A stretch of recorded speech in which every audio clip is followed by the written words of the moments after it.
déjà profiter de la vue, hein, on est là pour ça. On voit bien comment les montagnes elles encerclent la ville. C'est parti. On va se dégourdir un petit peu les jambes là. Hein.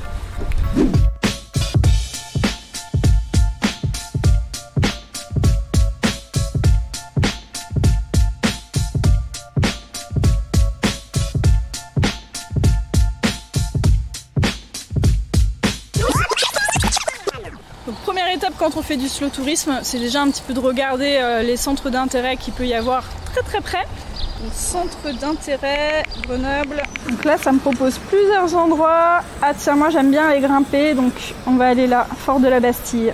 On a 52 minutes à pied, ça va. Alors le slow tourisme, qu'est-ce que c'est? C'est déjà prendre son temps, utiliser les mobilités douces, savourer aussi des produits locaux, hein, c'est un peu la base.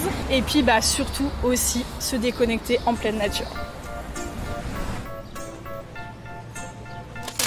Regardez-moi cette beauté. Par l'esprit, non. Alors vu qu'il fait hyper chaud aujourd'hui à Grenoble, on va prendre des petites bulles très sympas qui passent au-dessus de l'Isère et qui sont vraiment un transport en commun assez insolite.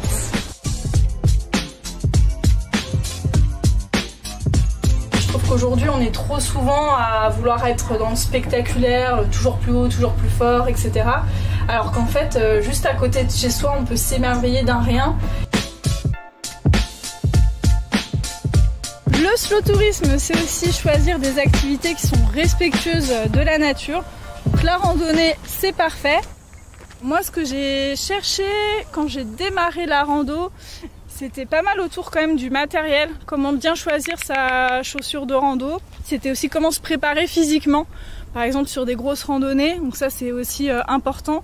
Et puis il y a les recherches après la rando, quand on a plein de courbatures et qu'on veut s'étirer.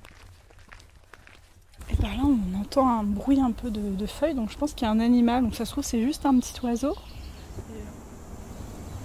À force de prendre son temps et d'observer en fait notre regard aussi, il devient plus vif et du coup on voit de plus en plus de choses aussi. Il y a pas mal de fleurs à débusquer, mais je suis pas tout à fait toujours bonne en botanique, donc je vais vérifier si mon intuition est la bonne. Donc je fais une petite photo avec Google Lens, je recherche et là, ceci est de la molène, à feuilles je dirais, sinuée. Je pense qu'on est plus ou moins arrivé.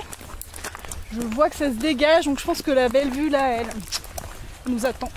C'est vrai que moi ce que je peux conseiller quand on est dans ce mode slow tourisme, c'est de pas trop planifier à l'avance. On peut toujours trouver des petites informations qui vont nous faire avancer un petit peu.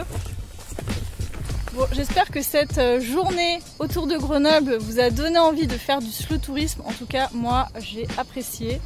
Je vais continuer à profiter de ce beau panorama devant moi et de ces belles montagnes.